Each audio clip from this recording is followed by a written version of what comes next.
Yeah, you get a second video this time. I haven't made a repetitive amount of videos in quite some time, but I figure, you know what? Maybe I should get back into the groove of things because I always rant to myself about the state of wrestling sometimes after I watch a pay-per-view, whether it be in a good way or a bad way, or whether I see somebody saying some crazy outlandish stuff. So I might as well just give some thoughts out right now, just to kind of give you a up-to-date status on my love for wrestling. Uh, if I ever make vlogs repetitively, which I hope I do,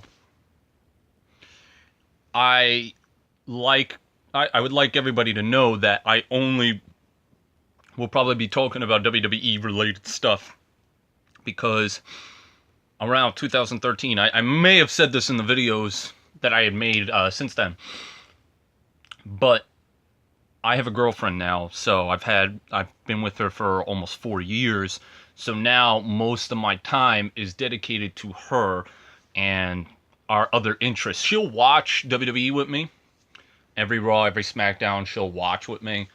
She has some familiarity with the product, but obviously with her in the picture, it's hard for me to keep up with other wrestling avenues, so to speak. So I haven't really watched Ring of Honor religiously for the last 3 years. I mean, I know what's going on. As I record this video, Cody Rhodes just won the ROH title from Christopher Daniels, who, by the way, long overdue. Christopher Daniels should have been a world champion years ago, like around '05, after he lost the X Division title.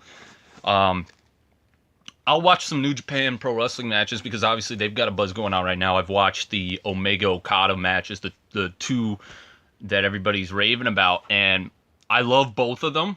I actually like the first one slightly more, only because the first one, after I had watched it, if you saw my Facebook post, I was literally shaking in a good way. Like, wow, I just saw something special. The second one, I didn't have that shaking feeling. I knew I saw something special. I thought the storytelling was superb with that hour-long match, and it doesn't even feel like an hour either. The match felt very quick. Like, it wasn't a match that just felt like it was dragging. It was a very, very well done match, but I just prefer the first one, but just by this much, just by that much. It's not that big of a deal. Um, yeah, so I'll watch matches here and there from New Japan. I'm not, unfortunately, not subscribed to New Japan Pro Wrestling World. Um, I've been told to do it, but I would have to have like a drive to want to use it. I will admit this, I'm back with the network, and I usually go back to the network and watch stuff, so there is a use out of it for me. Maybe I would have to feel the same way about New Japan World. If I'm gonna invest in putting $8 a month, very cheap, but I want to be able to know that that $8 a month is not going to waste. I want to make sure that I'm actually like spending my money and actually using the money that I'm spending. With that said, uh, my thoughts on wrestling right now is I said to somebody that is no longer following wrestling religiously that you're probably better off, because the biggest thing about WWE right now is they've got the talent. They've got so much talent, but they don't know what to do with them. Uh, Everybody keeps on saying that the company is changing, it's evolving, it's finally letting these guys come in, and while I will agree to a certain extent, at the end of the day, they still have that outdated mentality of who they feel should be the guy.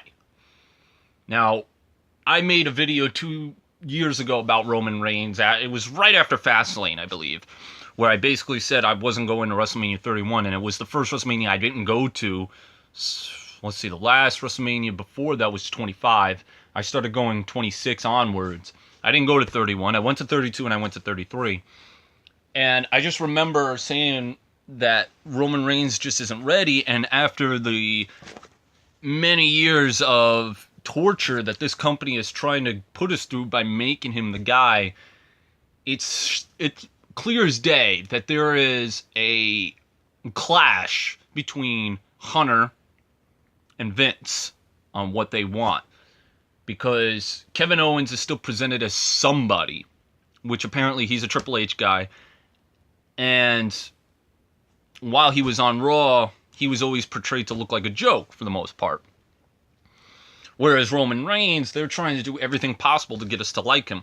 And it's impossible for me to like a guy that, for all intents and purposes, is always trying to have the storyline of there's the odds stacked against him when you know full well there is no odds stacked against him. We've seen it since Royal Rumble 2015, where he's pretty much the chosen one.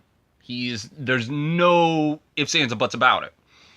The only way that it'll probably go away is if Roman Reigns, or the guy behind the Roman Reigns character, just basically ups and leaves.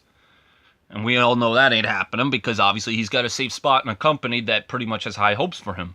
And I think WWE's doing an injustice to this guy, because this guy can be somebody. But they just don't want him to be that somebody. They want him to be that Bob Backlund, Hulk Hogan, John Cena type. But meanwhile, he insults legends like The Undertaker, who he retired. Which I guess that'll be the other topic. This is kind of like a random video, just kind of like spouting random thoughts in my head.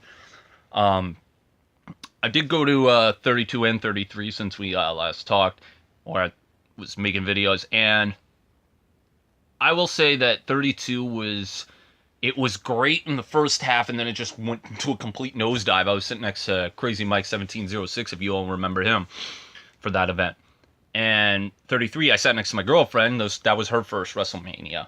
And 33 was way better than 32, in my opinion. I thought, well, biased reasons, I'm with somebody that I love and care for very much, and she's at this big event that I really like. The Hardys coming back was absolutely fantastic, although they're not doing the broken gimmick just yet. Hopefully they'll bring it up. I thought Undertaker retiring, if he did retire, I think he should have lost to somebody else if he was going to lose, because obviously they wouldn't have booed as badly. It probably would have been more well received. They probably still would have booed regardless, because it's the Undertaker. Undertaker has earned that status of somebody who, no matter what, you're going to cheer for him because he's the Undertaker. And I think out of any wrestler in the history of this business, he has sacrificed and has busted his ass the most. He's just one of those guys that you're just going to respect. Just by looking at him, by seeing him, you're going to respect him. I made a video many years ago, which is no longer on here, my top 10 favorite wrestlers. Undertaker has always been my number one favorite. And to be able to see him retire, hopefully that was his retirement, because it was very well done, the ending. But now they're saying he may be coming back for another match, which I would be like, I mean, you lost to Roman Reigns. I understand that. That's not a way to go out, but you got the respect. You got the thank you Taker chance. And I just think Undertaker, it's up to him at the end of the day if he wants to keep going. But if I was in his shoes, I think he's had a career. And it was, I don't usually get choked up during moments, even at live events. But I got choked up when The Undertaker, it looked like The Undertaker was retiring, because I've been watching since 1995. Undertaker was the first wrestler I ever liked. And to know that he could be never wrestling again, it's despite the fact that maybe he should have retired years ago, I still have a soft spot for the guy. He's one of my favorites of all time. Him, Shawn Michaels, and Steve Austin. I wasn't as emotional for the Shawn Michaels one, only because I thought the match that he put on was so great. And because Shawn Michaels had retired prior, so it kind of like took the luster off of that. But at the end of the day, I was glad to see Shawn Michaels at least go out on top. Undertaker was just, there was some different vibe to it. But regardless, I want to make more content on this channel, because obviously there is somewhat of an audience that's still here that cares about what I have to say. I go months on end, maybe even years on end without making any content on this channel, and people are still giving a shit about what I have to say. And while I still have 3,000 some odd subs, which I don't know how to this day, I want to make more content for you guys, but I need your help. What would you like me to talk about? Unfortunately, I can only talk about WWE related stuff when it comes to wrestling. That's my only thing. because that's all I focus on right now with the girlfriend in my life. I've been focusing more on video games, as you could see. Focusing on my Nintendo Switch, focusing on Tekken and all that. What do you guys want me to talk about? Because obviously most of you people that watch me for my wrestling views. I would like to talk about all this stuff, but I'm not as confident as being able to present knowledgeable content in that field as I would in wrestling, since I've been watching it for 22 years religiously. What do you guys think I should do? What do you want me to talk about? I'll try my best to make this channel more usable now than before. Seeing as how a lot of us are gone, I would like to come back and do some more of this stuff and have more of a topic to delve into, whether I talk for 2 minutes, for 10 minutes, for 20 minutes, whatever. Let me know. What do you guys want me to talk about? I'll try my best to give my thoughts on anything. So, yeah, that's just a little bit of a random stuff to talk about. So, hope you guys have a good one. Later.